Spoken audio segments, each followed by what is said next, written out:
Alors, bienvenue, je m'appelle Jacqueline West et j'ai le plaisir de vous accueillir à un webinaire d'aujourd'hui. Je vous souhaite la bienvenue. Si vous avez des problèmes techniques, dites-nous-le en utilisant le chat de Zoom. Et ce qu'on aimerait faire, c'est euh, réchauffer l'atmosphère. Alors, dites-nous dans le clavardage, le chat, comment vous vous appelez et où vous vous trouvez. Ce serait gentil de votre part. Avant de commencer, je déclare que bien que cette séance se déroule en ligne, nous sommes sur les territoires traditionnels des communautés Inuit, Métis et Autochtones du Canada. Je suis sur le territoire traditionnel de la nation Mohawk à Montréal. C'est un immense plaisir que de souhaiter la bienvenue à euh, nos hôtes, Jérôme Barthes et Jérôme Glad de Belleville Placemaking.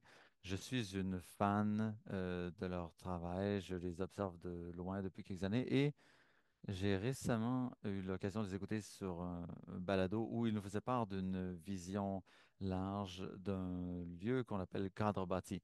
Et je vous invite à écouter ce balado. Alors, on a eu des conversations, eux et moi, et on parlait de cette séance de mobilisation où vous êtes aujourd'hui.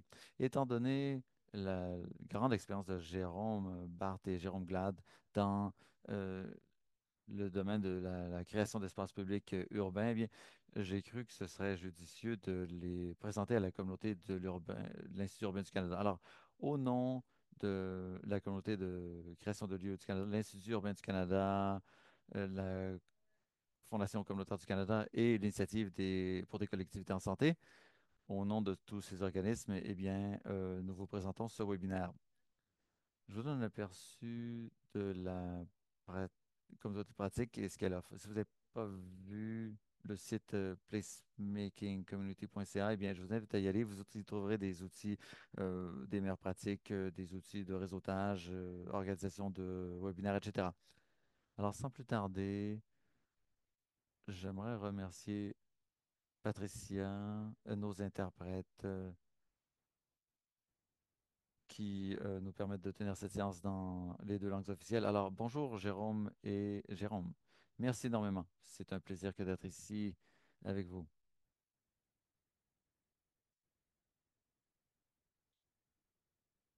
Alors, merci à tous et à toutes. On a mis nos coordonnées dans le chat. On va parler de lieux fascinants. En fait, on voit que vous êtes tous et toutes de lieux très intéressants. En particulier, on a des gens qui sont à Calgary et plus à l'ouest. On travaille beaucoup là-bas. On va en parler. Alors, Belleville Placemaking est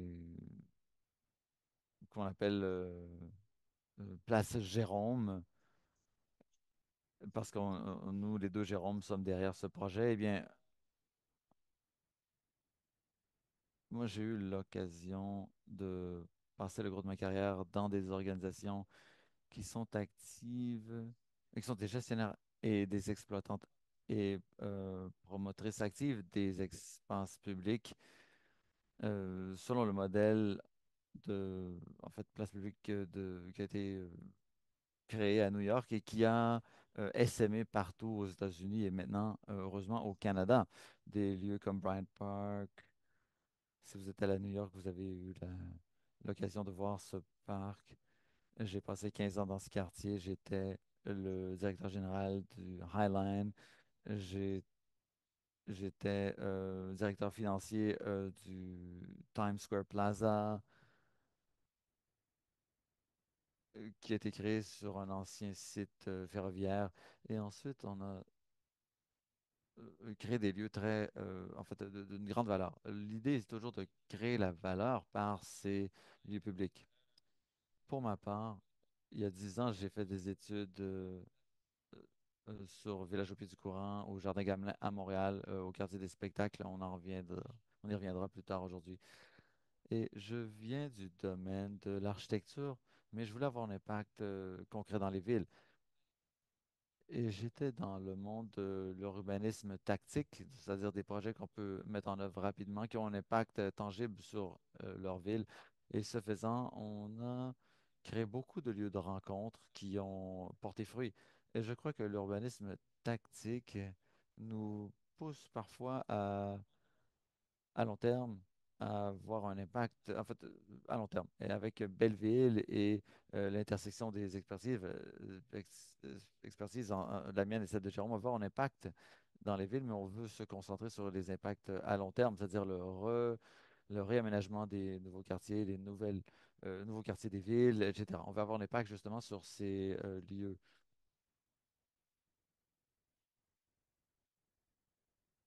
Et le fil conducteur de ce dont on va parler aujourd'hui, la raison pour laquelle on a parti cette entreprise, Belleville Placemaking, euh, c'est l'idée qu'on peut créer une immense valeur en commençant par le lieu public. Et la façon de le faire et la raison pour laquelle certains projets sont couronnés de succès et rayonnent au-delà de leur emplacement, c'est la clé. Ce qu'on a remarqué de notre perspective, nos perspectives respectives, c'est que de plus en plus, les gens ont une approche axée sur la conception. Et c'est un enjeu de conception. On croit que la conception, le design, c'est important, mais il y a beaucoup d'autres éléments qui entrent en jeu. Une autre partie de l'histoire dont on ne parle pas assez, dont on veut vous parler aujourd'hui. Donc, il y a trois éléments dont on va parler. Premièrement, on va parler des principes de ce qui ne fonctionne pas et pourquoi. On va parler de la structure des espaces publics. Le deuxième élément, ce sont les éléments qu'on peut utiliser, les outils qu'on peut faire jouer pour donner vie à ces espaces publics. Et le troisième élément, c'est, euh, sachant tout cela, comment concrétiser les choses. Quelles sont les étapes de changement organisationnel, de création nécessaires pour matérialiser l'expérience. Je vais aussi parler de ceci. On voit ces images de Domino Park. C'est une ancienne usine de sucre qui est à Brooklyn, au New York, dans un quartier qui s'appelle Williamsburg, qui a été réaffecté en parc euh, dans un quartier en pleine effervescence. Évidemment, il y a des problèmes, c'est normal, mais il y a un lien, ça montre qu'il y a un lien clair entre la création de valeur pour la population grâce aux espaces publics, mais il y a un impact équivalent sur l'immobilier adjacent, lié, en fait, pour les propriétaires privés et les usagers de la ville. Alors, on veut convaincre ces propriétaires privés d'investir dans leur quartier, dans leur ville, pour servir la population à long terme. Dans le cas de Domino Park, la ville exigeait un investissement de 65-70 millions de dollars dans le parc public. Ils n'ont pas fait cet investissement. Ils ont plutôt investi 160 millions et ils ont commencé par construire le parc avant de construire les appartements autour. Le résultat, c'est un espace dont on tombe amoureux instantanément. Et c'est ça qui a été en fait, l'effort de marketing, plutôt le fer de lance marketing de ce projet. C'est comme ça que le quartier s'est vendu, pour ainsi dire. Tous les gens voulaient s'installer près de ce parc. Alors, je vais citer Jan Gill qui dit, la vie d'abord, les espaces ensuite et enfin les bâtiments. Ça ne marche jamais vraiment dans l'autre sens. On ne commence pas par la construction parce que sinon on va avoir les mêmes résultats délétères qu'on a eu dans le passé. Il faut commencer par la vie, les espaces et ensuite les bâtiments. Une autre façon d'approcher la chose, tout le monde connaît le développement axé sur le lieu, c'est-à-dire on commence par densifier, on crée beaucoup d'activités autour de stations de transport en commun, ça crée de la valeur tout autour et on crée des espaces de qualité et une destination qui attire les gens et les investissements. C'est la même chose qu'on veut appliquer. C'est le développement centré sur le lieu. On crée des espaces dont les gens veulent faire partie, où ils veulent se trouver. Et ça, c'est tout aussi transformateur euh, que les exemples qu'on vous a montrés plus tôt. On va en voir des exemples. Alors, On commence par la création de lieux, le placemaking. Pour nous, il y a plusieurs définitions sur la création de lieux. Dans ce monde en plein d'activisme, comme l'a dit Jérôme, les architectes utilisent le mot création de lieu. Tout le monde est un créateur de lieux, mais pour nous, fondamentalement, la création de lieux, il s'agit de créer des lieux de vie qui attirent et rassemblent les gens. Euh, en fait, des lieux vers où les gens veulent retourner. Et ce sont des lieux qui deviennent des destinations. Des destinations pour la population locale, mais qui va être découverte par d'autres également. On n'est pas ici pour créer des destinations pour les touristes, mais plutôt pour les habitants des quartiers où veulent vivre les gens et travailler les gens. Alors, il faut qu'il y ait des services, les services essentiels euh, qui font qu'on doit se trouver là en premier lieu. Ensuite, on a besoin de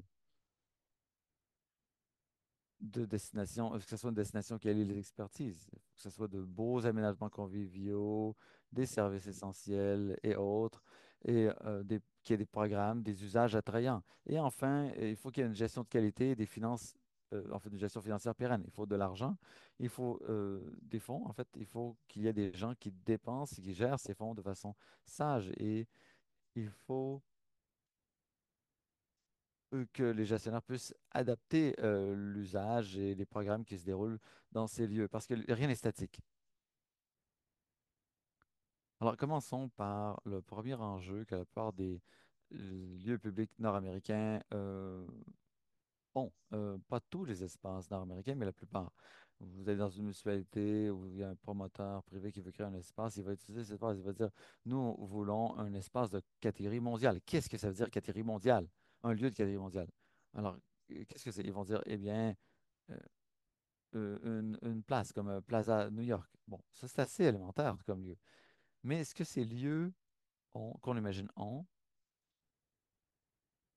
c'est ce que les places européennes ont? En général, les places européennes sont reliées à leur environnement bâti, alors qu'en Amérique du Nord, en général, pas toujours, mais en général, les places publiques sont déconnectées de leur espace bâti par de larges routes, des autoroutes. Donc, ça empêche les gens de s'approprier ces lieux. En Amérique du Nord, on n'a pas ça, mais en Europe, c'est courant. Je vous donne des exemples. À gauche, on a le Campus Martius à New York, qui est un lieu très actif, en fait, plutôt à Détroit.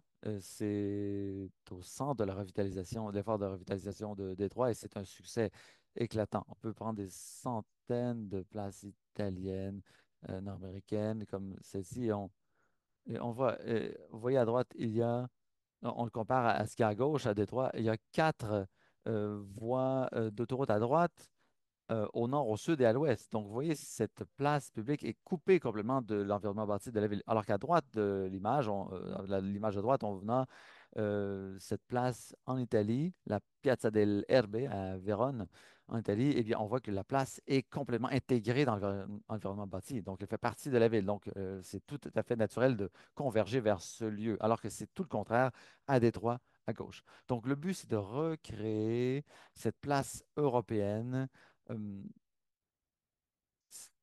c'est un- Donc ici, on voit dans des places européennes, par exemple à Vérone, en France, on voit un pourtour de rez-de-chaussée actif. Il y a des commerces, des institutions. Ça donne vie à ces lieux publics. C'est un lieu que les gens utilisent.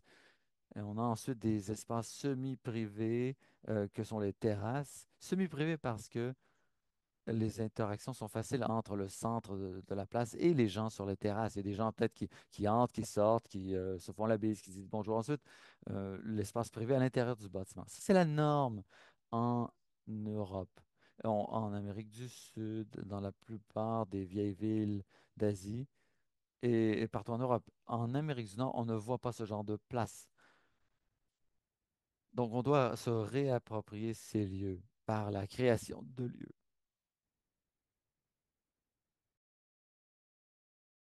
Par la création de lieux. Et aussi en Amérique du Nord, il y a cette notion, on ne sait pas trop pourquoi, que les commerces sont un problème dans les espaces publics, alors que partout dans le monde, on a compris que le commerce est un élément nécessaire et utile et positif, un activateur de l'espace public. Ce n'est pas un obstacle.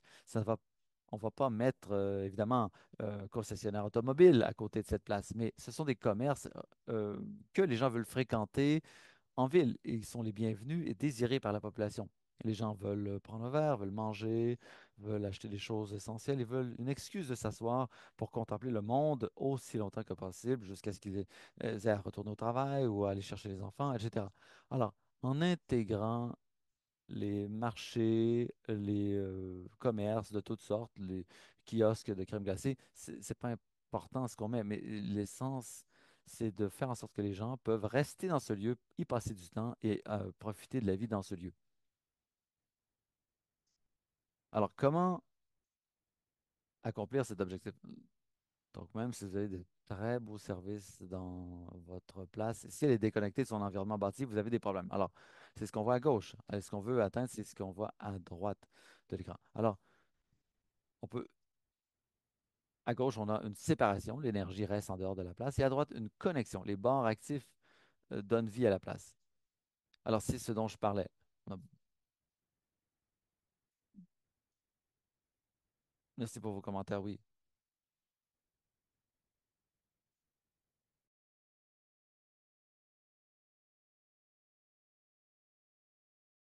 Donc, en gros, il faut retirer les routes. On a par exemple à New York où ils ont analysé quelle partie de la route n'était pas essentielle pour le transport en commun ou le transport automobile. Et ils ont repris cette rue, en ont fait un lieu piétonnier. Et ensuite, on saupoudre des choses comme de la végétation, des tables, des bancs, des parasols, les choses qui vont faire que les gens voudront rester dans ce lieu. Ensuite, on veut recréer les bars actifs de la place. Donc, souvent, les places sont d'une grande ampleur en Amérique du Nord comparée à celle d'Europe. Alors, on peut recréer à l'intérieur de ces places un environnement commercial.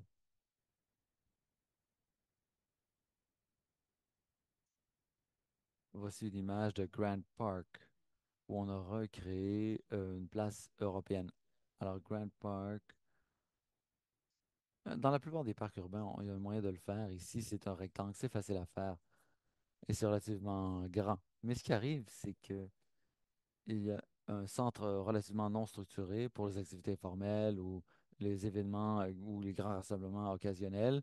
Et ensuite, il y a des patios, des terrasses et des activités plus structurées sur le pourtour. Et ensuite, il y a un environnement qui permet aux gens, et on y reviendra, de choisir où ils vont se placer. Et il y a 4 saisons, évidemment, est-ce qu'on veut du soleil? Est-ce qu'on veut de l'ombre? Est-ce qu'on veut être près des gens, dans la foule? Donc, ça nous permet d'avoir, en fait, ça crée plusieurs environnements. Ça nous permet d'adopter plusieurs postures ou attitudes dans notre usage de cet espace.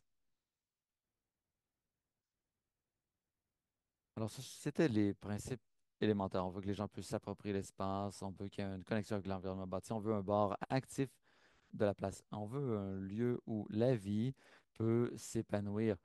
Et on ne veut pas être trop prescriptif dans l'usage de la place. Alors, parlons maintenant des éléments de la réussite. Qu'est-ce qu'on va apporter à cet espace? Et ici, un de ces éléments, c'est, en fait, on croit sincèrement que quand on lance un nouveau projet, que ce soit la construction d'un nouvel espace ou la réimagination d'un espace existant,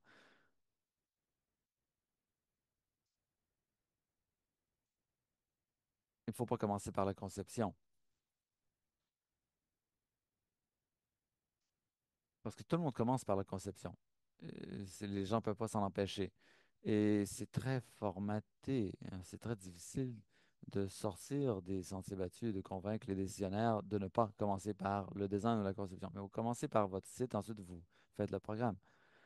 Mais c'est le contraire. Il faut faire le programme, ensuite le design.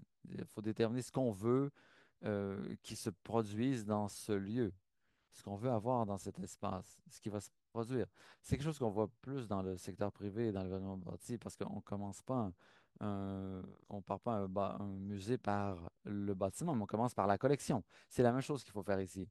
Alors, la façon de gérer ça est très importante. Dès qu'on a cette information, c'est-à-dire ce qu'on veut faire dans ce lieu-là, on peut commencer par, en fait, passer à la conception ou le design.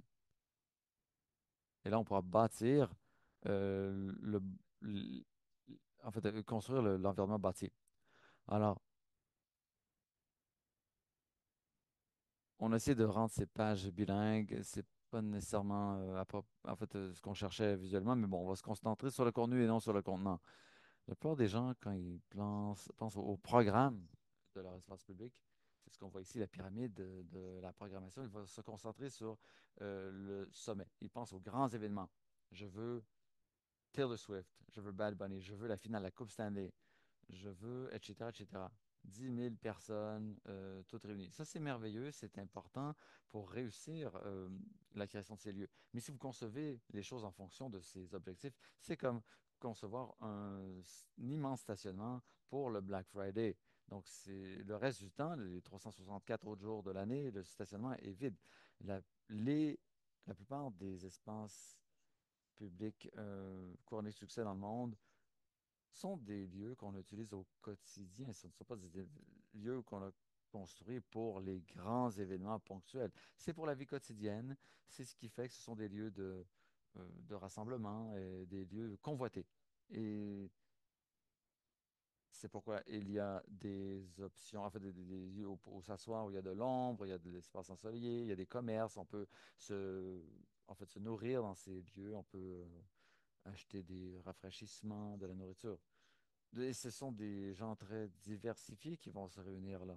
Des gens de plusieurs cultures, de plusieurs niveaux socio-économiques, de plusieurs tranches d'âge.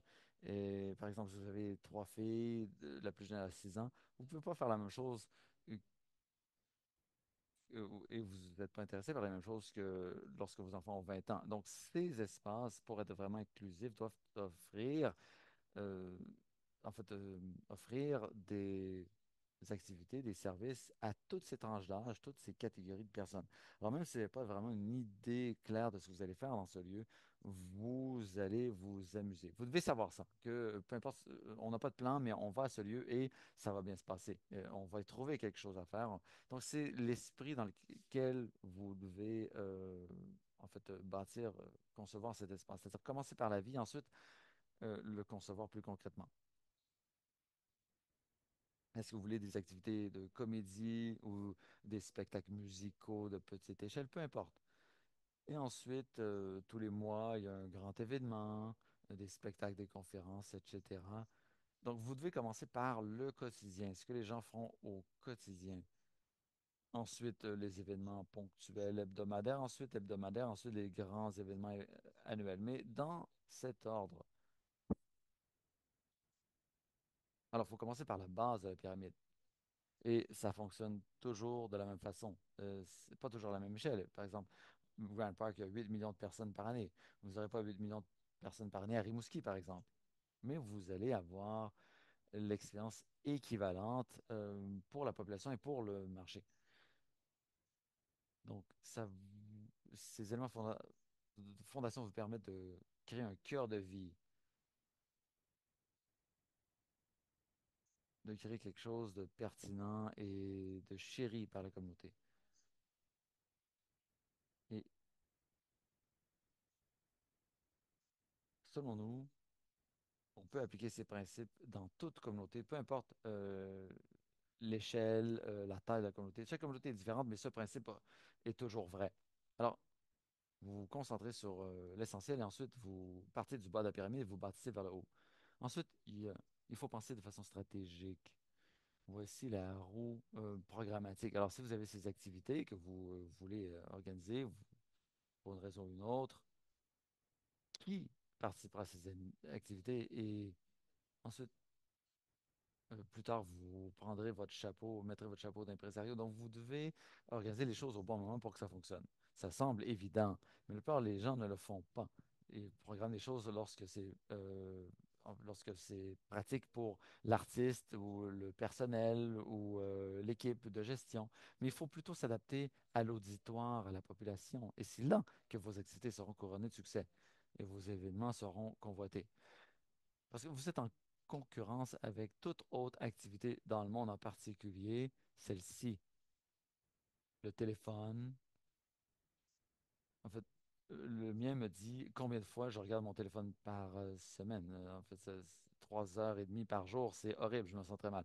Ce que ça veut dire, c'est que vous êtes en concurrence, en compétition contre le téléphone que les gens ont dans leur poche, donc vous devez, ou dans leurs mains plutôt. Donc, vous devez rendre votre offre extrêmement intéressante et comprendre ce qui va probablement saisir l'attention des gens. Donc, si vous voulez avoir 10 activités dans votre espace et chacune de ces activités a 10, 20 personnes par jour, tous les jours de l'année, et il y a quelque chose à toutes les heures du jour, ça veut dire dans votre espace, vous avez entre 100 et 400 personnes à tout temps toute heure de la journée. Et si vous avez ça, c'est assez de gens, c'est une masse critique que vous avez atteinte, c'est assez de personnes pour attirer d'autres personnes. On va aller voir qu'est-ce qui se passe au jardin à Gamelin parce que c'est amusant d'y aller. Vous voulez développer des publics réguliers et offrir des activités qui vont créer ce genre de participation. Prochain élément, le modèle de Bryant Park à New York.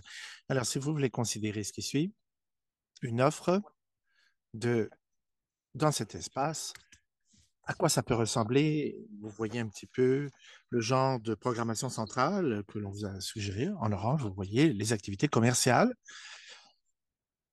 à différentes échelles. On a des possibilités de se sustancer de différentes façons, soit des sandwichs, des offres comme du café ou plutôt des soupers ou dîners, nappe blanche, etc. Il y a 6 restaurants à Bryant Park, par exemple. Vous pouvez y acheter même des grignotines, etc. C'est beaucoup plus que dans tout l'ensemble des parcs de Montréal, dans un seul parc, celui de Bryant Park à New York. Et je vais parler d'un autre élément un peu plus tard. Et donc, c'est infini les solutions d'espace que l'on peut créer pour attirer une participation du public.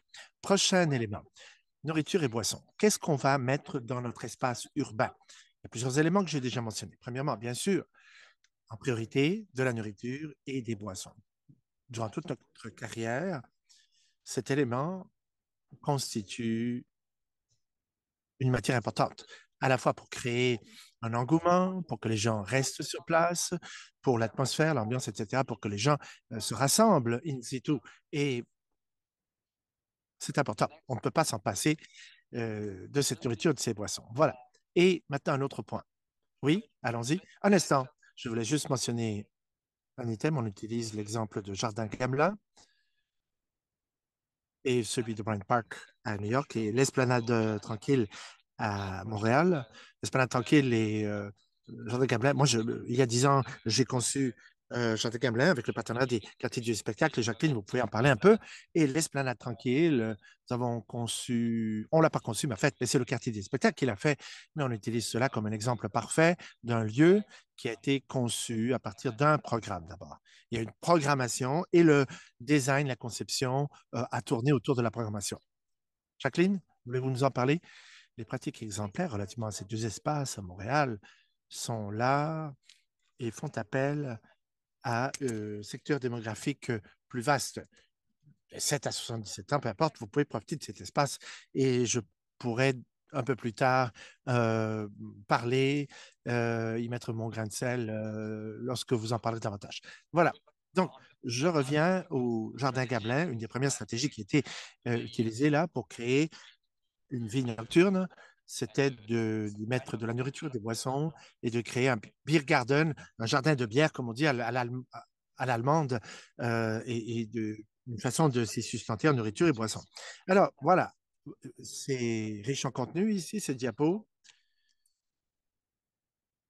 Si vous lisez Michael Byrne dans The Retail Contrarian, vous voyez ce qu'il dit par rapport à l'offre de nourriture et de boissons. Il dit que c'est la clé du succès. Il parle beaucoup de cette clé du succès pour les destinations de quartiers comme celle avec du commerce de détail. Si vous voulez y penser de façon différente, dans un mail commercial euh, lambda aux États-Unis, en Europe, de 15 à 20 de l'offre par rapport à l'espace en détail. Mais maintenant, c'est 40-45. C'est-à-dire que ça vous prend de la nourriture, une offre en nourriture et boissons, pas juste en détail. C'est maintenant 40-45. Et donc, dans un espace urbain, il y a beaucoup de gens qui vont s'y rendre. C'est peut-être pas votre but d'ailleurs, mais en fait, mais si c'est ce que vous souhaitez, si vous voulez cela dans votre ville, vous voulez attirer des gens, eh bien, ça vous prend de la nourriture et des boissons. Prochaine diapo. En plus de la nourriture et des boissons, on ne vous recommande pas d'opter pour les chaînes alimentaires standards, traditionnelles. Il faut que la nourriture et la boisson puissent exprimer la personnalité de la collectivité dans laquelle vous travaillez et afin de vous rapprocher de cette dernière. Et on pense qu'au niveau national, les détaillants ont des difficultés dans certains environnements. C'est trop complexe. Ça vous prend beaucoup trop de facteurs de réactivité environnementale. Si vous optez pour une approche beaucoup trop lambda, standard, ça ne marche pas. Donc, il faut bien se centrer là-dessus. Cherchez les gens qui font des choses intéressantes dans votre collectivité. Parlez-leur de ces espaces publics et ensuite créez des partenariats pour travailler ensemble à l'élaboration de ces espaces. La musique et les arts, et ça semble évident, bien sûr, mais il s'agit là d'éléments que vous allez utiliser dans ces espaces. Essayez des options différentes. Essayez de vous différencier à différentes échelles, à différents horaires de la journée comme programmation, et vous allez attirer différents publics. Les gens viennent vous voir, vraiment, parce qu'ils adorent ces activités artistiques. Un autre élément, excusez-moi, j'aimerais juste mentionner qu'on peut penser à de gros événements, de grands événements majeurs, mais on aime penser aux rendez-vous hebdomadaires. Chaque samedi, par exemple, il y a un festival folk ou un rendez-vous folk, et c'est là chaque semaine, c'est là, et vous avez la collectivité qui peut s'y réunir d'une façon qui n'existe plus autrement. Avant, on se réunissait, on se rassemblait à l'église le dimanche, ce genre de tradition collective où l'on allait une fois par semaine quelque part. Ça n'existe peut-être plus, mais on peut utiliser ces rendez-vous culturels, surtout dans certains quartiers, mais au centre-ville aussi, ça marche très bien. Le quartier des spectacles, Place Gamelin, par exemple, c'est très bien d'avoir des événements euh, durant la semaine. Une journée par semaine est consacrée à un événement particulier. Le public est très ouvert à ce genre d'approche et ça marche très bien. J'ai affiché aussi l'horaire de la programmation dans le clavardoir. Si les gens sont de Montréal, bon, vous pouvez voir la programmation quotidienne. Là, on voit ce qui est les prestations dans cet espace urbain, ces espaces urbains. Je vais accélérer un petit peu le rythme. La transition été-hiver. Comment faire cette transition? Un autre élément. Cela requiert beaucoup de travail. Et il y avait cette idée qui avait été présentée selon laquelle tout le travail dont on parle, ça n'arrive pas de soi comme par magie. En créant lapin, vous avez besoin de compter sur des organisations qui se consacrent un espace à des collectivités, des programmes très solides pour que cela puisse marcher. Essentiellement, ce que les gens veulent faire l'été et l'hiver, c'est très différent, à part de faire du people gazing. Donc, par exemple, vous avez besoin de zones ombragées l'été, etc. Les espaces sont utilisés de façon différente en hiver, parce qu'en hiver, c'est le contraire de l'été. Tout doit être très rapproché en hiver. Les gens veulent se réunir, se rapprocher. Les gens veulent pouvoir se réchauffer, aller à l'extérieur, mais rentrer à l'intérieur rapidement. Vous avez besoin de plus de portabilité alimentaire l'été, etc. L'hiver, pardon, etc. Donc, au Canada, vous devez penser à cela, surtout si vous pensez à des marchés alimentaires, notamment. Alors, Campus Martius, par exemple, un bel exemple de cette transition phénoménale, ce que l'on fait comme transition été-hiver. Vous voyez, l'été, on a un petit peu un ameublement urbain de plage et en hiver, c'est méconnaissable. Vous avez donc cette idée hivernale de la patinoire, de Noël, etc. Donc, et on voit que l'activité est florissante. Et on a besoin des défis juste à côté, voyez-vous? Des édifices formidables juste au pourtour de l'espace pour faire une belle transition été-hiver. La capacité de changer tout simplement le design urbain selon la saison, c'est très important. Et ce deuxième niveau, à l'esplanade tranquille, c'est qu'on a un espace public intérieur. À l'intérieur, on a donc une bibliothèque, de petits cafés, des foyers pour s'y réchauffer. Et on a également un kiosque d'information au premier étage, inaudible. Vous avez besoin d'un espace où pouvoir enfiler vos patins pour pouvoir se changer, etc. Alors revenons à une diapo. Et les gens vont dire, oh mon Dieu, ah voilà, voilà, transition était vers. Quelle diapo, s'il vous plaît? Celle du Grand Parc, là, Grand Park. Alors vous pensez un petit peu et vous dites, mais comment est-ce qu'on peut faire ça? Ça va coûter des millions de dollars. Mais en fait, vous le faites graduellement. C'est pas quelque chose que l'on fait du jour au lendemain. C'est du travail qui se fait petit à petit. On passe d'une étape à l'autre pour réaliser cela. On n'essaie pas de tout faire du jour au lendemain. On apprend de ce que l'on voit. Vous bâtissez sur ce que les premières étapes que vous créez. Et donc, vous n'êtes pas obligé de tout faire, de tout donner en même temps. Vous pouvez travailler petit à petit et développer les choses alors que les choses mûrissent. Voilà, ça peut prendre un peu de temps. L'esplanade tranquille n'a pas commencé là immédiatement. Même à Bryant Park, lorsqu'on a ces édifices à plusieurs étages. Voilà. Prochaine diapo, design centré sur l'humain et la beauté. Alors, Design Lines, c'est le genre de design que l'on souhaite. On parle de design centré sur l'humain. Le design ou la conception doit servir l'utilisateur. C'est bien d'avoir une vision pour que l'architecte puisse exprimer quelque chose. Formidable, bien sûr, mais cela doit être subordonné, et je le souligne le terme, cela doit être subordonné à des éléments universels, naturels, aux souhaits organiques. On n'est pas là pour créer un nouveau zone politicon. On est là pour servir l'être humain. Et donc, variété des textures, cela doit être de préférence naturelle, etc. Échelle humaine, matériaux et textures naturelles, plantation, jardin, ça vous prend un élément qui suscite la curiosité, afin que les gens visuellement soient attirés naturellement. Ça vous prend des rides, des zones intimes versus des zones ouvertes, la couleur, le décor, les enseignes, tout doit être visuellement réconfortant. Vous ne devez pas vous perdre dans une place urbaine et vous devez gérer l'atmosphère, surtout l'été, par exemple. Et la vision ne doit pas être obstruée à travers l'espace. Il y a un terme qu'on ne voit plus, mais vraiment, ce que les gens veulent, ils veulent la beauté. Les gens veulent faire du shopping, veulent manger, déambuler, se rassembler dans des sites qui soient beaux. Donc, la beauté, c'est un terme qui est peut-être peu utilisé, mais c'est très important. Il y a Dundas Square, par exemple. C'est pas censé être un espace public et dynamique, peut-être, mais parce que c'est plutôt des dalles de béton partout, c'est pas chaud. À Dundas Square, il n'y a pas de raison de s'y tenir. Mais il y a peut-être des gens qui peuvent répondre à cette question, mais inaudible.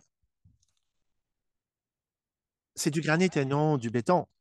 Ah, des dalles qui vont durer des centaines d'années, donc en termes de coût, bon. Mais vraiment, les gens ne sont pas attirés par ça de toute façon. Est-ce que les gens vont vraiment être attirés par le granit plutôt que le béton? C'est pas parce que c'est en granit que ça marche, ça va marcher. Alors, vous devez établir un juste équilibre entre euh, la réalité minérale et la réalité végétale. Il faut trouver l'équilibre pour un espace accueillant.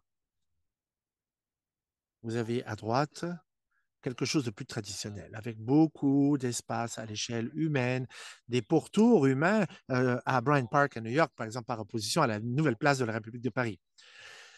Et beaucoup d'espaces ne sont pas très accueillants peut-être pour les femmes. En termes de genre, il y a des éléments moins invitants peut-être pour les femmes, mais c'est plus à l'échelle des hommes peut-être. Je l'ai vu dans ma carrière. La couleur hmm, doivent communiquer indirectement quelque chose. Donc, il faut savoir un petit peu le rôle des plantes, par exemple. Et il y a des espaces qui se traduisent mieux en termes de certains genres, plus féminins, plus masculins. Donc, il faut tenir en compte de cette attirance de certains genres. La place Émilie Gamelin, avant et après. Les mêmes principes s'appliquent à la place Émilie Gamelin à Montréal. C'était une conception de design formidable, mais pas à l'échelle humaine. Pas du tout à l'échelle humaine. Il y avait de grands espaces ouverts où personne ne s'y rend. Et vous avez peur de vous rendre au milieu de la salle avant le projet. Bon, Il y avait le quartier des spectacles et on avait fait le projet avant le jardin Gamelin. Il y avait la place qui était là avec certaines activations, mais c'était trop éparpillé, trop peu de conception pour que cela réussisse.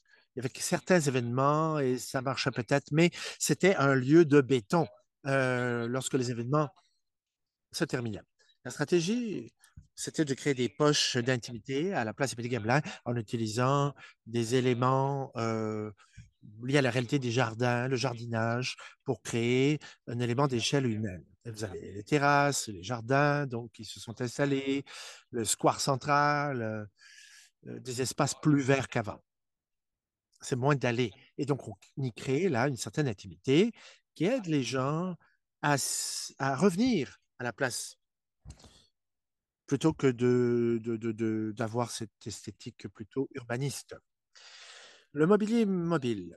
Encore une fois, les architectes, typiquement, ils pensent qu'ils n'ont pas fait leur travail, qu'ils doivent avoir des bancs tout le temps, partout. Non, le mobilier mobile, c'est important, mais ça prend de la mobilité lorsque le mobilier urbain est mobile, pas juste du fixe. Donc, ça donne la liberté d'avoir du mobilier mobile. Voyez-vous, à Montréal ou plusieurs endroits, ça marche. Voyez-vous, l'esplanade tranquille à Montréal, voyez-vous, et les chaises mobiles, plus de 3000 à Bryant Park, New York. J'aime beaucoup l'exemple que vous avez donné auparavant, Jérôme. Les gens aiment pouvoir déplacer leurs chaises quelque peu et s'approprier l'espace qu'ils occupent, n'est-ce pas? Oui, je pourrais parler pendant longtemps de ces chaises mobiles, mais les chaises mobiles permettent quoi? Vous pouvez changer votre relation à un lieu donné, à l'espace, vis-à-vis des autres également. Il y a un autre site ailleurs, là, mais on peut voir cela à quelques degrés près. Les gens peuvent se rapprocher de leur amoureux, des membres de leur famille, peuvent se distancer de leurs collègues. Peut-être c'est plus facile d'accommoder des groupes également lorsque le mobilier urbain est mobile. La complexité des interactions mobiles est facilitée lorsqu'on utilise du mobilier urbain mobile. À l'Esplanade Tranquille, voyez-vous, l'interface qui a été créée grâce à ces chaises mobiles. Et vous avez une terrasse très jolie avec le restaurant à l'Esplanade Tranquille. Cependant, il y a toujours un enclos, n'est-ce pas? Comme la plupart des terrasses d'Amérique du Nord. Si vous avez une terrasse ouverte, par exemple, dans les places ou les squares européens, c'est près de la terrasse parce que ça donne de l'énergie à la place, mais c'est public quand même, voyez-vous? Et donc, il y a une transition, on passe du public au privé, etc. C'est extraordinaire. On considère les places européennes, des fois c'est public, privé, des fois c'est public, semi-privé et privé. Et c'est une transition extraordinaire qui se voit alors. Alors, mise en forme et cours. C'est assez évident, on comprend ce que ça veut dire. Beaucoup de gens aiment faire des activités spécifiques sur ces lieux. Et les gens vont faire ces choses-là pour vous. Il faut trouver les bonnes personnes qui vont faire ces programmes pour vous. Vous ne devez que les soutenir, les appuyer, les inviter. Et cela dynamise un espace lorsqu'on a ces programmes de mise en forme, etc. Donc, prochaine diapo, toilettes de qualité. Alors, on trouve que c'est très important. Les choses sont quelquefois difficiles, mais dans vos projets, vous devriez savoir que votre personnel va se battre contre vous. Ils ne veulent pas faire ça. C'est difficile. C'est vraiment dur pour eux, pour votre personnel. Mais nous, on est là pour les gens, pas pour le personnel nécessairement. Voilà les toilettes de Bryant Park. À quoi ça ressemble? C'est très luxueux. L'idée, c'est d'offrir un niveau de soins tellement exceptionnel que les gens vont se dire, mais c'est énorme, c'est exceptionnel. Les gens sont stupéfaits, ébahis. La qualité d'un espace et de l'environnement est témoignée par la qualité de ces toilettes de qualité. Voilà, prochaine diapo. L'élément d'horticulture, on en a parlé quelque peu auparavant. On avait mis l'accent sur l'échelle soft, bon, les plantes, l'horticulture en particulier. Ça marche seulement dans certains espaces. Les espaces sécurisés. Les gens, des fois, n'aiment pas les villes, ils sont méfiants, mais là, ils voient des fleurs et des plantes compliquées. Lorsqu'on voit ces plantes, automatiquement, on se dit, ben, ces plantes ne pourraient pas survivre dans un environnement dangereux. Donc, les gens se sentent invités. Le sentiment de sécurité et de cohabitation. De quoi parle-t-on ici en termes de cohabitation? L'élément important, c'est que les gens ne savent pas du tout si un lieu est sécuritaire ou pas. Vous et moi, nous pouvons nous rendre dans un lieu, on ne sait pas si c'est sécuritaire, si ce n'est pas notre ville, mais il y a des indices visuels selon les gens qui vont sur un lieu et l'environnement. Vous saurez si c'est un lieu où vous aimeriez vous sentir en sécurité, ou si les gens sont fragilisés, ou s'il y a des gens plus faibles, et peut-être les personnes âgées, les femmes, les enfants. Et ce sont des gens qui vont être plus sensibles à la sécurité ou pas des lieux. Et donc, ce sentiment de sécurité est très important. Vous voulez créer un lieu qui envoie les bons signes de sécurité. Ça prend des policiers qui vont renforcer ces indices visuels. Et on doit se poser la question, qui doit être l'utilisateur? On ne peut pas se débarrasser des gens que l'on ne veut pas voir sur un espace, par exemple. Il y a l'élément de mixité sociale. Alors, je ne sais pas, Jérôme, si vous pouvez parler de comment vous avez fait les choses. Par exemple, ce que vous avez fait à la place Émilie Gamelin. C'est tellement puissant. À droite, vous voyez un gars en rouge. En rouge, c'est Gilles Côté. C'était l'agent du parc, Émilie Gamelin. Et avoir un agent de parc, c'est tellement puissant. C'était son site à lui. Il vivait dans les rues. Il était itinéraire. Et maintenant, il a un emploi au quartier des spectacles. Et il savait tout, il connaissait tous les détails, les habitués, les gens qui dormaient le soir à la place Gamelin. Et là, il a pu nous aider à créer ce lien avec ces itinérants. C'était une personne centrale au niveau stratégique qui a aidé à faciliter la collaboration entre les utilisateurs du lieu, entre ceux qui vivaient, dormaient le soir, les itinérants, et les nouveaux utilisateurs de la place Gamelin. Et il nous a aidé beaucoup quant à l'utilisation du lieu. Et donc, pour cette mixité sociale. Et moi, nous avons fait cela à plusieurs endroits, sur plusieurs sites. On est tous d'accord pour dire que l'idéologie principale relativement au traitement des gens, comme on le voit dans plusieurs villes, ce n'est pas adéquat, soit pour la santé ou la survie des gens à long terme, ou pour maintenir des espaces urbains de qualité. Il faut faire les bonnes choses de la bonne façon. Ce n'est pas facile à faire. Cela requiert des conversations plus profondes, mais on ne doit pas juste accepter une situation telle qu'elle est, n'est-ce pas, dans un espace public donné. On peut transformer les choses et les améliorer. Je vais vous poser une question, si je le peux. Le projet des Jardins Gabelin, il y a eu une autre étape stratégique adoptée par le partenariat des quartiers du spectacle. C'était au lieu d'augmenter la présence policière, il s'agissait d'utiliser plus les services sociaux, des travailleurs sociaux, afin qu'ils soient plus accessibles aux résidents du parc. Et également d'encourager ce sentiment de sécurité vis-à-vis des services qui peuvent être obtenus. Vous devez comprendre aussi que l'inclusivité doit être promue pour tous. C'est ça que ça veut dire, l'inclusivité. Les premières années, il y avait différentes palettes qui étaient utilisées pour créer des lits nocturnes et Gilles Côté les remplaçait tous les matins. Et l'année d'après, nous avons créé 8 lits pour accueillir les itinérants. Ils étaient tellement heureux de ça. Mais le matin venu, lorsque le café ouvrait, Gilles arrivait, leur disait, bon, mes clients vont venir, donc, s'il vous plaît, si vous pouvez vous rendre ailleurs sur la place. Et ce lien humain, le fait d'être transparent et franc, tout cela a très bien réussi au jardin Gamelin. Éclairage et mise en lumière. Il faut que ce soit beau comme éclairage, mais une qualité est liée à la sécurité, à la sécurisation. On doit pouvoir voir ce qu'il y a sur les lieux d'une certaine distance, sinon on est intimidé. Prochain élément, propreté. Alors, c'est là un souhait universel. Personne ne veut un espace sale. L'espace doit être propre. Vous devez préparer votre personnel afin qu'il puisse ramasser les ordures, nettoyer les saletés durant toute la journée. Il faut que tout soit recueilli. On voit beaucoup d'entreprises qui ont dit, ah, on a ramassé 60 000 canettes l'an dernier, mais ce n'est pas ça le but. Le but, c'est Combien de saleté y a-t-il au sol? Quelle est la perception que les gens ont d'un lieu donné? C'est ça qui est important. Prochain élément, signalétique et communication. On a des outils formidables pour parler au public. On veut que chaque espace public parle d'une voix forte. Il faut que l'on puisse communiquer clairement aux gens de forte façon. Par exemple, Bryant Park. Pourquoi est-ce que c'est fermé? Est-ce que c'est toujours fermé? Non. C'est juste les mardis que c'est fermé le mardi. Il faut bien communiquer l'idée. Racontez bien l'histoire. Communiquez bien avec les gens. Dites pourquoi on fait les choses.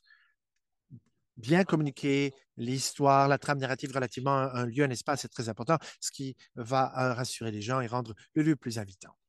Et finalement, plein de petits détails qui font toute la différence et qui font qu'un site est amusant, plaisant. Détails, interactivité et jeux. C'est là que l'on crée un bon tissu social. Il y a des éléments visuels, des éléments intéressants qui sont très invitants pour les gens. Je vais parler brièvement du point suivant, accueil et sensibilisation. Ces choses-là peuvent arriver au niveau programmatique. On peut travailler comme en impresario. On parle de l'inreach et de l'outreach. Inreach en anglais, c'est la gestion. Je ne peux pas vous parler de toute l'histoire, là, par exemple, les jongleurs ici à gauche. Il s'agit de quoi? On parle d'un travail d'impresario. Les gens veulent faire quelque chose sur votre espace. Il faut que vous soyez là pour leur dire oui s'il s'agit d'une activité qui est logique sur un espace. Voilà pourquoi le concept d'in-reach et d'out-reach, accueil, sensibilisation. Il faut que ce soit intéressant, que ce soit visuel et rassembleur. On a besoin de quoi pour prospérer sur un lieu? C'est très difficile pour les départements de la police pour te dire oui, parce que normalement, ça prend un permis, des assurances d'1 million de dollars, vous aurez beaucoup trop de gens sur place, etc. Donc, les gens vont dire non. Mais vous êtes là pour dire oui. À Bryant Park, par exemple, on a travaillé avec les jongleurs, on a travaillé directement avec eux, on a fait leur publicité, on a fait leur promotion, on a stocké leur quai pour la jonglerie, etc., leur équipement. Voilà. C'est quelque chose qui provient de l'externe. Les gens veulent y aller. Nous les avons accueillis, nous les avons aidés. Voyez-vous, il faut les trouver. Si vous avez un lieu qui est actif et qui connaît beaucoup de réussite, il y aura plein de requêtes de partout qui vont surgir. Il faut accueillir ces requêtes. Ça fait partie surtout du travail. Mais le programme d'extension, surtout lorsque vous travaillez en termes de sensibilisation, trouvez des choses pour que les gens puissent faire ces activités sur votre espace. Allez voir la collectivité. Dites-leur, voilà, dans ce cas-ci, il y avait un cours de langue, un studio local. On a dit aux gens, bon, c'est difficile pour vous d'avoir des cours de langue, d'être devant les gens. On va vous donner la visibilité si vous venez au parc. On fera votre promotion et vous pourrez donner vos cours gratuitement. Vous ne pouvez pas facturer pour ça. Même chose pour les cours de mise en forme, le yoga, etc. On fait la promotion de ces gens-là. L'espace public peut faire cela. Et vous avez besoin de susciter la curiosité des gens pour vous rendre à un nouvel environnement et trouver le bon contenu. C'est votre travail d'aller chercher le bon contenu pour une bonne programmation. Prochain élément, je vais parler quelque peu d'autres types de projets. En fait, on n'aura pas le temps de parler de tous ces projets, même si je voulais le faire. Excusez-moi si ma connectivité Internet ne marche pas très bien. Voici un exemple de l'endroit de Montréal, un site près du fleuve Saint-Laurent, le village au pied du courant. Voyez-vous, c'est un projet d'urbanisme tactique surtout. À chaque année, on a ce lieu que l'on bâtit du tout au tout. On commence et il n'y a rien, on bâtit là-dessus. Et à chaque été, c'est fait. Et c'est comme une institution maintenant qui revient année après année à Montréal, le village au pied du courant. Et voici une des dernières idées de projet, le village des Écluses de la grande région de Montréal.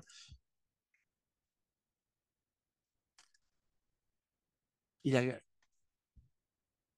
c'est situé dans la grande région de Montréal. 1500 personnes habitent là, village des Écluses. J'ai fait beaucoup de projets à Montréal, mais c'est juste une façon de vous dire que ces projets, s'ils sont bien faits dans de plus petites collectivités où il y a peut-être 1500 habitants, il y a plus d'impact là, parce qu'on trouve moins d'offres sur ces sites qu'à Montréal ou Toronto, et donc on peut créer un lieu de rassemblement central pour une collectivité, une communauté. Et on peut dynamiser une collectivité qui devait être tout à fait dynamique Vous avez presque un lieu de marché, un lieu central, un rendez-vous musical tous les vendredis, par exemple, où l'on peut manger, où l'on peut se rassembler. On peut tenir des événements musicaux, par exemple. Oui, Jérôme, euh, je paie 100 000 $ pour louer cet espace à chaque année. Et c'est un endroit où l'on réussit, même au niveau des affaires, quant à la gestion de cet endroit-là. Et on a même un lieu de campement in situ, mais il s'agit d'un modèle d'affaires diversifié et il y a également aussi à but non lucratif. Alors, un dernier projet, un petit projet ici pour un petit parc de Montréal. Il s'agit du parc Notre-Dame-de-Grâce, NDG. C'est là où j'habite. Ça fait 5 ans que je veux faire quelque chose relativement à ce pavillon de parc qui a été rénové.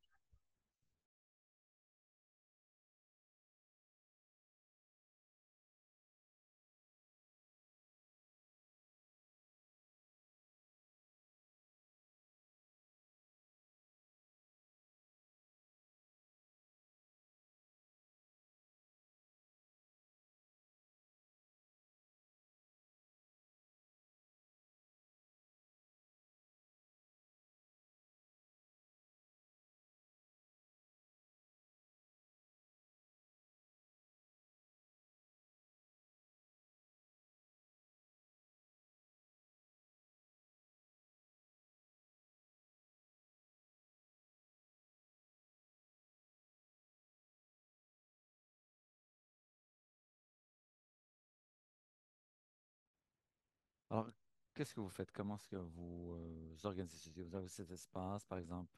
euh, Comment est-ce qu'on réalise ce projet?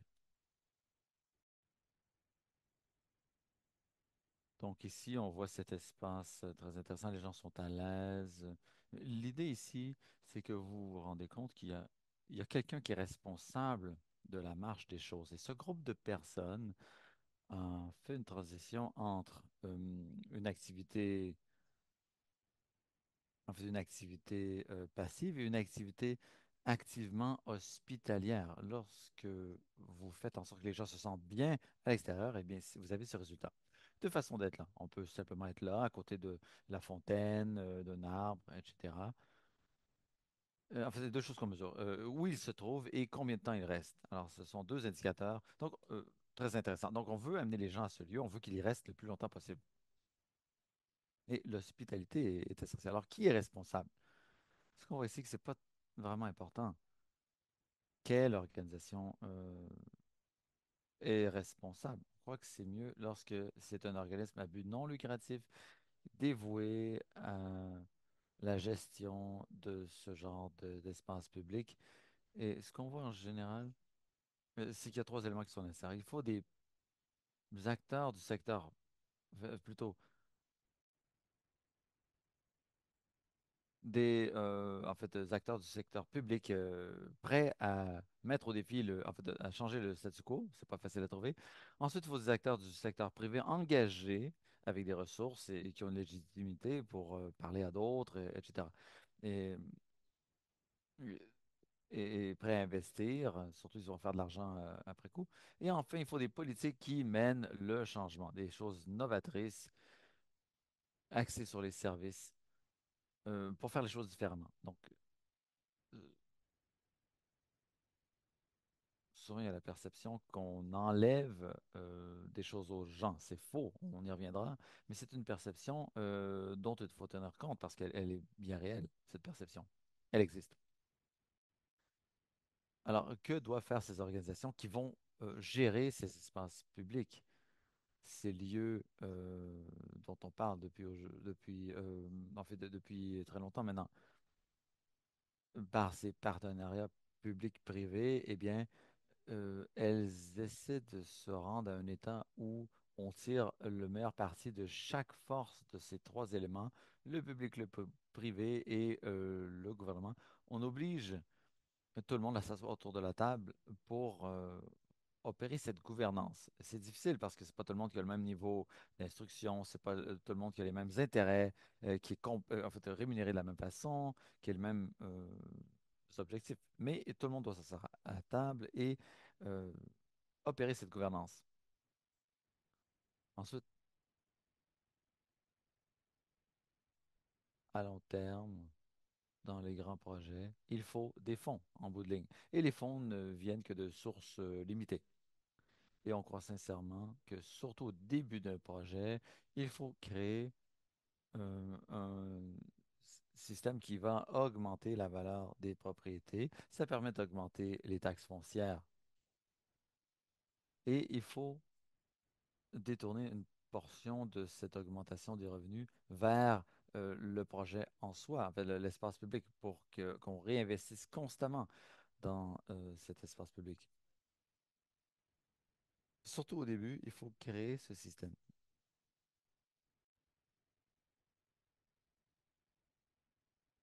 Et la plupart des organisations qui ont un tel projet, couronné de succès, font justement ça. Elles réinvestissent dans l'espace public.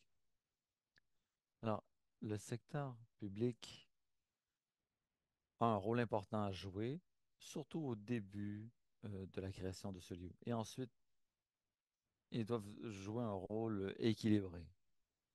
On ne peut pas simplement leur accorder toutes les tâches au début. Alors, il faut demander, bon, en fonction de d'où vous vous trouvez, du niveau de soutien dont vous bénéficiez, quel degré de transfert de compétences allons-nous effectuer? Ensuite, il faut soutenir le gouvernement. Il faut le défendre également, parce qu'en général, il y a beaucoup de critiques de la part de la presse, de la communauté, de toutes sortes de personnes. Et le secteur public doit être capable de dire non, c'est une bonne idée, c'est pourquoi nous allons euh, exécuter le projet tel quel. Alors voici Bryant Park. C'est un projet qui est en cours depuis près de 45 ans. C'est un projet très mature. Si vous regardez quelques données, c'est-à-dire sur ce qui existait au parc avant la création en fait, cette nouvelle mouture et après, eh bien, ça vous donne des indicateurs très intéressants. Regardez les emplois directs qui ont évolué, le budget annuel qui a augmenté, le pourcentage de fonds publics investis dans le projet qui a été réduit à néant. Malgré la création de 200 emplois, on est passé d'un budget annuel de 250 000 à 22 millions. Les fonds publics investis étaient de 100% au début et maintenant c'est 0%. Ça se paie seul. C'est autosuffisant. On est passé de 200 000 à 8 millions de visiteurs par année. On est passé de 1000 crimes graves par année à zéro crime grave par année.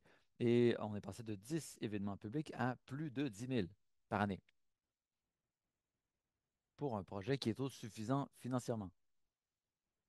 Et évidemment, c'est un processus graduel. Ça ne se passe pas du jour au lendemain. Ça prend beaucoup plus qu'un an à réaliser ce genre de transformation majeure. Évidemment, il y a eu la COVID, la crise financière qui l'a précédé, etc. On voit ça dans ce graphique. Donc, on voit une tendance à la hausse, à l'amélioration de ces espaces, augmentation des revenus, de la valeur foncière, du nombre d'activités, du nombre d'usagers dans ces espaces publics. Et voici ce que ça fait pour le secteur privé. Ça crée de la valeur.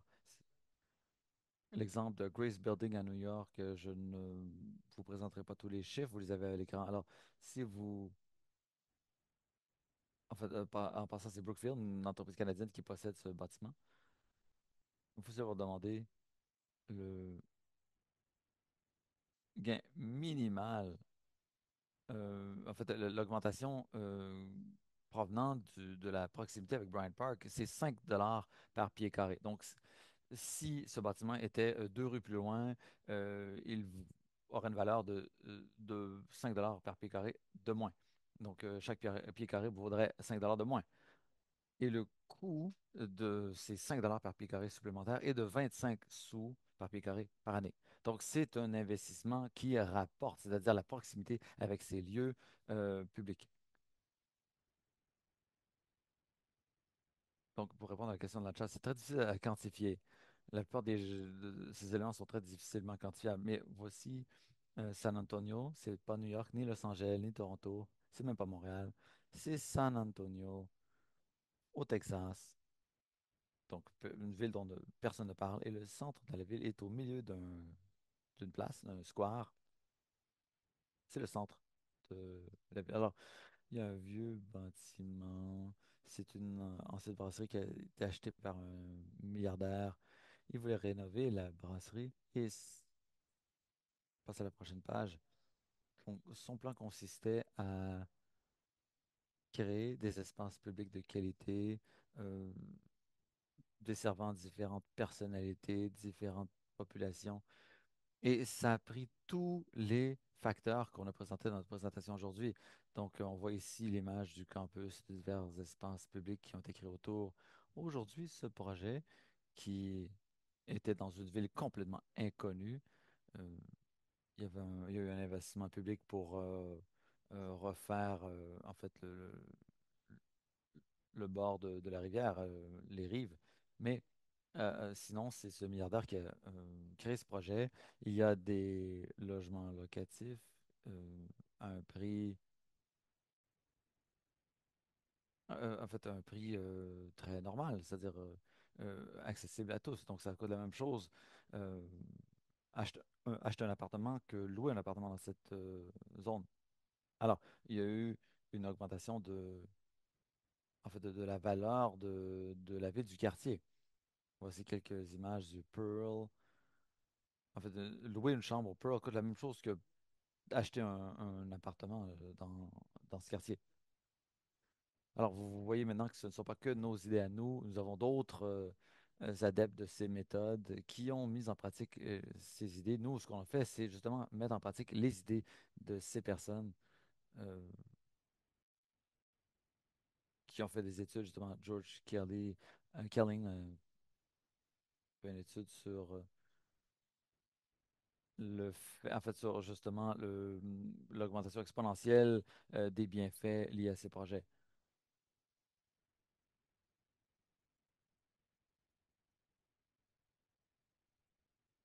Et Eleanor Ostrom parlait du concept de la polycentricité. Elle dit que d'avoir plusieurs intervenants, publics, privés, civiques, etc., qui gèrent ensemble le bien commun, atteignent des objectifs supérieurs à en fait, à un projet où il n'y aurait qu'un seul organisme en train de gérer en fait, le projet. Alors, en réunissant plusieurs groupes ensemble pour gérer ces actifs courants, en fait, plutôt communs, eh bien, on atteint des objectifs supérieurs. Alors, voici nos coordonnées: Tom Square Placemaking, Belleville Placemaking sur Instagram. Jérôme Barthes et Jérôme Glad, vos présentateurs d'aujourd'hui de Belleville Placemaking, vous retrouverez sur LinkedIn. Alors, merci de votre attention. Merci. Il y a des gens qui ont posé des questions, on les a recueillies depuis le début du webinaire, mais j'aimerais prendre un instant pour vous remercier. J'ai pris beaucoup de notes. C'est comme une recette que vous nous récitez et j'ai hâte de comparer ça à différents projets. On a plein de questions, on n'a sûrement pas assez de temps pour répondre à toutes, mais on a 17 minutes pour répondre à vos questions. On voudrait aussi se pencher sur ce que Patricia a créé, c'est-à-dire sa représentation visuelle de la présentation. Et on a aussi un peu de temps pour le mot de la fin. Alors, commençons par euh, poser certaines de ces questions. Je crois que certaines de ces questions ont reçu leur réponse tout au long de votre présentation. Mais il y en a une que je vais vous poser. Comment est-ce qu'on peut concevoir une place pour faire participer plusieurs générations, c'est-à-dire des aînés, des enfants, de façon à ce que même les aînés se sentent accueillis dans cette place publique? C'est une bonne question. La mesure du succès que j'utilise souvent dans mes espaces publics, c'est euh, c'est que je pose cette question. Est-ce que c'est intergénérationnel? Est-ce que je vois les enfants? Est-ce que je vois les aînés? Est-ce que je vois des gens de tous les âges? C'est la question que je pose. Et si la réponse est oui à ces questions, eh bien, c'est couronné de succès. Alors, comment est-ce qu'on fait en sorte que différents groupes d'âge se sentent accueillis? Eh bien, il faut créer des activités pour ces divers groupes d'âge. Chaque fois que je fais un projet, je demande en fait des fonds on me demande quel est votre auditoire, ou en fait votre public cible. Et je dis tout le monde. Donc, quand on fait du marketing, c'est important de savoir quelle est en fait, l'auditoire cible, le public cible. Mais on va pas assez loin dans une direction parce que si on va trop loin, on crée quelque chose qui est, à défaut d'être monofonctionnel, qui est bon pour les jeunes, etc. Donc, il faut utiliser en fait, plutôt créer des activités que bon nombre de groupes d'âge aiment. Il ne faut pas trop se spécialiser. C'est l'essence de la chose.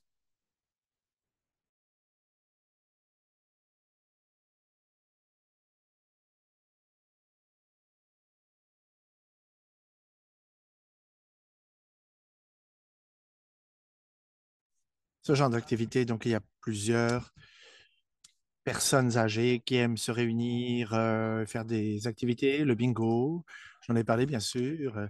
Pour les femmes, il y a certaines activités selon le groupe d'âge que les gens préfèrent faire. Un autre élément, si vous réfléchissez un petit peu aux grands-parents lorsqu'ils ont des petits-enfants, bon, ça leur prend des espaces où ils peuvent conduire les enfants, des endroits où ils peuvent être à l'aise, s'asseoir et surveiller leurs enfants. Voyez-vous, les petits-enfants. Ils doivent se sentir à l'aise, ils vont pouvoir s'asseoir et surveiller les enfants qui vont courir partout. Ils ne vont pas se sentir dans une situation peu sécurisée. Voilà, beaucoup de choses comme ça. Réfléchissez à tout ça d'entrée de jeu dès le tout début, ça va changer la donne. Un autre exemple de visibilité, dimanche dernier, on a réussi très bien au village des excuses. Il y a une grande réussite. Mon équipe était très contente. Oh mon Dieu, on s'est dit, c'était comble, complètement rempli. Si on opte pour ça, il faut savoir que les dimanches, il n'y aura plus de familles qui s'y rendront parce que lorsque on a ce genre d'événement, c'est trop, c'est beaucoup trop. Donc, il faut avoir quelqu'un qui comprenne bien la dynamique, quelqu'un au sein d'équipe ou du conseil. Et c'est pas facile à faire parce que les endroits qui réussissent, des choses qui ont réussi et qui ont débuté il y a 10 ans finissent par réussir et on pense que c'est bon en termes d'argent, mais si vous le faites pour le bien commun, c'est difficile parce que ça prend quelqu'un qui siège au conseil qui vraiment met l'accent sur certains publics. Il y a quelques questions ici maintenant qui surgissent relativement au vandalisme. Vous avez montré quelques exemples par rapport au projet. Qu'est-ce que l'on peut faire pour empêcher le vandalisme qui sévit dans ces espaces publics? Si vous faites ce genre de projet, bon, le village des excuses, pardon, a été vandalisé énormément avant que l'on y arrive. Il y a beaucoup de manque de civilité, mais il faut gérer les choses. Il n'y a plus de vandalisme. En fait, c'est la même chose au parc juste à côté de chez moi. Vous savez, le cercle, je ne sais pas comment on dit ça, le patron, là, qui rend les choses encore plus violentes. Hmm. Le cercle vicieux de la violence. Bon, il faut renverser cette tendance. Et donc, si on a des chaises mobiles, bon, quelques-unes vont être volées, mais c'est bien mieux que le comportement négatif qui existerait si on ne faisait rien. Le vandalisme est, est créé par un manque d'utilisation. Lorsqu'il y a une mauvaise utilisation d'un site, il y a vandalisme. Vous devez utiliser les heures où ça pourrait arriver. Donc, si vous avez des activités jusqu'à 11 heures, les mauvaises choses tournent seulement, peuvent arriver seulement de 11 heures à 6 heures le matin, par exemple. Il y a une confiance qui est créée, un climat de confiance tout à coup, et les fauteurs de troubles changent de lieu. Sur cette note, au parc près de là où j'habite, il y a du vandalisme maintenant qui sévit. Il y a un gars qui, à chaque mois, organise quelque chose. À chaque mois, le soir, il y a les hommes ou les gars qui font du vandalisme le soir. Et donc, ils pensent que c'est un lieu où ils ont l'occasion de faire ça, pas juste un nouveau lieu où ils sont déplacés. Parce que ces gars-là, la plupart d'entre eux sont des artistes. Donc, ils font des graffitis et ils n'ont pas d'autres opportunités ailleurs. Ils n'ont rien à faire, donc voilà pourquoi ils font des mauvais coups au parc le soir. Je vais voir si ça va marcher ou pas, mais ça a marché sur d'autres lieux. Inclure des gens qui pourraient être des vandales, qui feraient du vandalisme autrement, on va les impliquer dans une sorte de programmation. Et c'est lié un petit peu à cette question. Comment peut-on créer l'amour d'un lieu historique? Par exemple, quelles sont les tactiques en termes de visualisation d'un certain avenir bon, pour vous pouvoir créer un pont, tisser des liens, créer des dialogues, avoir des discussions avec certaines personnes, certains groupes? Un des symptômes ou une des conséquences d'une urbanisation réussie dans des espaces, c'est la multifonctionnalité, c'est-à-dire que ce qui est imbriqué dans l'utilisation moderne, lorsqu'on réutilise d'anciennes bâtisses de nouvelles façons, par exemple, il y a des espaces de bureaux qui sont transformés en des espaces résidentiels. Alors, il y a des comportements un peu atypiques, mais d'un certain point de vue, moi, je suis un traditionnaliste en quelque sorte. On ne devrait pas trop. En fait, il n'y a pas de vache sacrée. Voilà. On ne doit pas surprotéger les choses. C'est probable que dans votre projet, il n'y ait pas de statue de David, de Michel-Ange, etc. Donc, c'est probable. Donc, quelle est l'expression moderne sur un site donné? C'est la question qu'on doit se poser. Que doit-on créer là? Pour le Square Vigée à Montréal, on a dû détruire certaines choses pour créer d'autres choses. C'est beaucoup plus facile de réinventer, de réutiliser que juste toujours vouloir faire table rase, à moins d'avoir des raisons, de bonnes raisons de le faire. Bon, et je commencerai avec les gens. Qu'est-ce que les gens veulent faire? Et ensuite, je trouverai des façons de les soutenir pour que cela voit le jour dans l'espace. Et puis ensuite, penser au bord, au pourtour. Il y a une recette. On fait une analyse des phases, on établit des diagnostics pour le long terme, on fait une bonne analyse et on inclut les partenaires locaux, les groupes de la collectivité locale. Et tous doivent s'adapter en termes de projet à la réalité locale. Merci. Il y a plusieurs questions qui émanent ici en ce qui a trait à comment impliquer la collectivité, comment parler à la communauté en termes d'experts du placemaking pour que les gens puissent jouir d'un lieu, profiter d'un site. Et quels seraient les meilleurs conseils à partager selon votre expérience du placemaking? Comment engager une collectivité, les communautés, collectivités avoisinantes, comment les y impliquer? Je dois partager cette histoire relativement à mon quartier. La meilleure façon, selon moi, inaudible malheureusement. On ne peut pas vous entendre. Il semble que Jérôme Glad ait un problème d'Internet pour impliquer la collectivité. Oh, excusez-moi, on ne m'a pas entendu. Voulez-vous essayer à nouveau? La tempête est tellement forte ici. Bon, la meilleure façon d'impliquer, d'engager la collectivité, c'est si vous attendez, vous discutez pendant des années pour voir qu'est-ce que l'on pourrait faire pour rendre tout le monde heureux, eh bien, ça ne marche pas, puisque vous ne ferez rien. Alors, il y a beaucoup de gens, tout à coup, lorsqu'on commence un projet, qui surgissent de nulle part, des artistes qui veulent faire un spectacle, des intervenants qui veulent participer, des gens qui veulent tenir un événement spécial. Aussitôt que vous créez quelque chose, on crée un espace et là, les choses voient le jour organiquement. Des fois, c'est une approche un peu descendante du style top-down, mais on crée quelque chose imparfaitement, mais vous avez au moins un espace où l'on peut faire des choses. Sinon, on n'a rien et l'on parle ad nauseam pendant des années et on sera chanceux d'avoir même quoi que ce soit. L'important est de démarrer. Donc, oui, je suis d'accord avec vous, il faut débuter d'abord. Il faut faire l'extension d'entrée de jeu. il faut chercher les intervenants de la collectivité, trouver ceux qui changent les choses, les producteurs, ceux qui font des choses, ceux qui ont des studios, qui font déjà des activités dans la collectivité et les y inviter. Et les gens qui ont déjà leur public, qui ont déjà leurs commettants et qui vont s'imbriquer dans votre public. Il faut les chercher d'abord. Que le parfait ne soit pas l'ennemi du bien, que le mieux n'empêche pas le bien.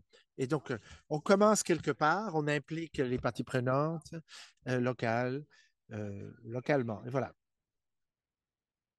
C'est pas comme un musée qui va ouvrir ses portes une fois que tout sera bien planifié et préparé. Non, on parle d'un élément, d'une activité organique, d'un lieu organique qui doit être créé organiquement dans un esprit d'équilibre avec la communauté, la collectivité. Très bien dit. Une autre question ici, mais en fait, je voulais vous inviter. Patricia, j'aimerais que vous nous parliez de l'interprétation graphique qu'elle a créée. Euh, Cédons le micro à Patricia pour voir ce qu'elle aura à nous dire là-dessus, puis on pourra peut-être poser des questions là-dessus également un peu plus tard. Patricia, à vous la parole. Quel honneur, merci de pouvoir participer à cette conversation si inspirante. J'entends à plusieurs égards, à plusieurs reprises, ces commentaires. Il y a cette citation où l'on bâtit à partir de l'activation de la vie elle-même et ensuite les espaces. D'abord la vie, puis les espaces. Pour la conception, le design, il faut travailler avec les gens de la collectivité, les gens qui localement s'impliquent depuis la communauté, qui s'engagent. Et alors, on peut créer cette conversation d'engagement communautaire en créant les bons espaces. Cela est un message très fort. Merci de me permettre d'être ici pour entendre, être témoin de cette conversation fort importante. Merci beaucoup. C'est formidable de voir un résumé visuel de cette conversation sur les secret des espaces publics urbains réussis. Merci à tous d'avoir participé ici. Merci aux interprètes qui nous ont soutenus dans cette conversation incroyable. Merci aux modérateurs, à ceux qui ont fait des présentations formidables. Merci d'avoir partagé les éléments qui nous inspirent, ce qui s'adjoint au projet fondé sur un placemaking qui réussit.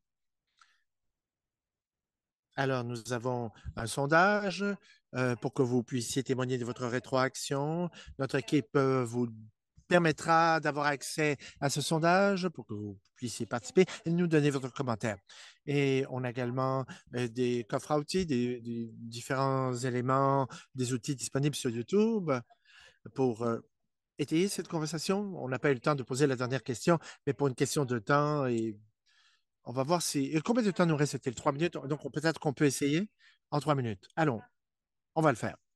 La question étant, allez-y, je vais lire la question. C'était tout simplement, y a-t-il des conseils en termes de planification de politique que vous puissiez partager avec nous au niveau de la conception officielle, au niveau du zonage, etc., ou des lacunes? Qu'est-ce que ça prend? C'est l'un ou l'autre. Vous ne voulez pas des minimums en termes de parking, de stationnement, notamment, il faut intégrer dans le zonage l'idée même de euh, la, la création de valeur. Les districts, comme on dit en anglais, où l'on peut saisir cette valeur. On le fait beaucoup en termes de développement de quartiers aux États-Unis.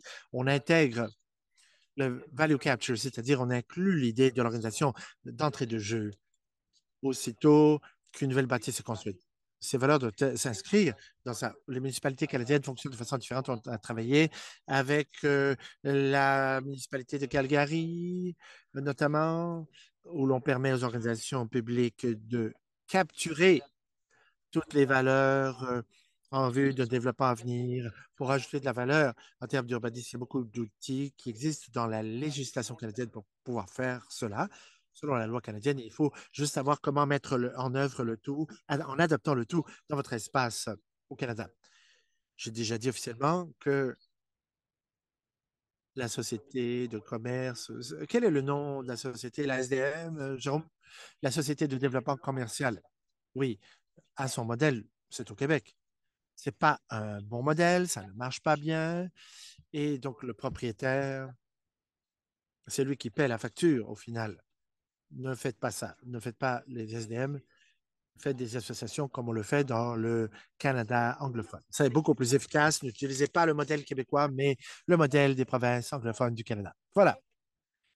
Alors, on termine par ce petit conseil qui évoque votre grande expertise, un moment signature. Merci beaucoup d'avoir pris du temps de votre journée. On sait que vous êtes très occupé.